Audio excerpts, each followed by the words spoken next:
অষ্টম শ্রেণীর ষান্মাসিক মূল্যায়নের প্রশ্নের উত্তর। বিষয় ইসলাম শিক্ষা। এখানে একটি ছক পূরণ করতে হবে।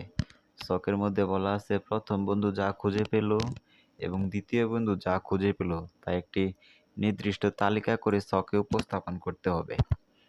তো আমি যা খুঁজে পেলাম, বন্যা, ঘূর্ণিঝড়, ভূমিকম্প, এগুলা থেকে আমরা আতঙ্ক, সম্পদের ক্ষতি এবং জীবনহানি হয়ে থাকে।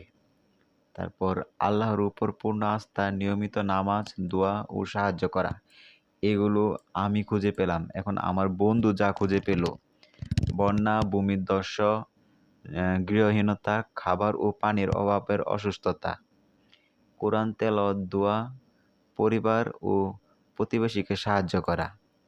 দ্বিতীয় বন্ধু যা খুঁজে পেল, ঘূর্ণিঝড়, বজ্রপাত, আশ্রয়হীনতা,